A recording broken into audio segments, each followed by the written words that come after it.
एक बार की बात है, एक छोटे से गांव में रमेश नाम का एक युवक रहता था। रमेश हमेशा नई चीजें जानने और नई जगहों पर जाने की चाहत रखता था। एक दिन उसे अपने दादाजी की पुरानी डायरी मिली, जिसमें एक खजाने का जिक्र था। रमेश ने निर्णय लिया कि वो इस खजाने को खोजने जाएगा। जैसे ही उसने डायरी का पहला पन्ना पलटा, उसमें एक सुराग मिला जहां सूरज सबसे पहले चमकता है। रमेश ने सोचा कि यह पूरब दिशा हो सकती है। वह अगले ही दिन सफर पर निकल पड़ा। रास्ते में वह एक पुराने मंदिर के पास से गुजरा। मंदिर के पुजारी ने उसे रोका और कहा, बेटा, तुम यहाँ क्यों आए हो? रमेश ने खजाने के बारे में बताया।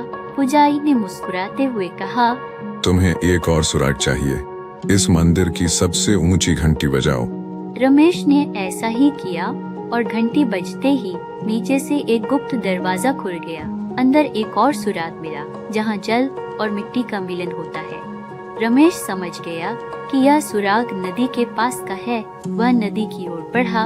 वहां पहुंचकर उसे एक बूढ़ी औरत मिली। उसने रमेश को देखा और कहा, क्या तुम खजाने की खोज में हो? रमेश ने हाँ में सिर हिलाया। बूढ़ी औरत ने कहा, नदी के पार जाओ, वहाँ तुम्हें एक विशाल पेड़ मिलेगा। रमेश ने नदी पार की और विशाल पेड़ के पास पहुँचा। पेड़ के तने पर खुदा हुआ एक और सुराग मिला, जहाँ आकाश और धरती मिलते हैं।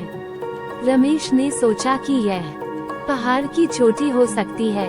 वह पहाड़ की ओर बढ़ा। चोटी पर पहुंचकर रमेश ने देखा कि वहाँ एक पुरानी गुफा है।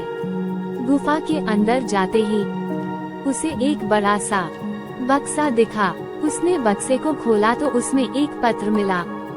सच्चा खजाना वो है जिसे तुम अपने दिल में महसूस करो।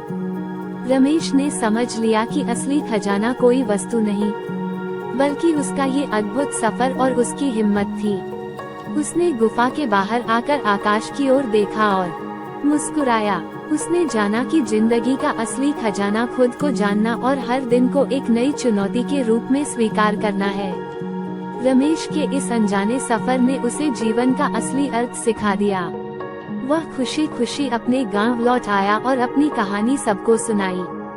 सभी ने रमेश की हिम्मत और उसकी सीख की सराहना की। कहानी का सार: हमारी जिंदगी का असली खजाना हमारे अनुभवों और सीखों में ही छिपा होता है।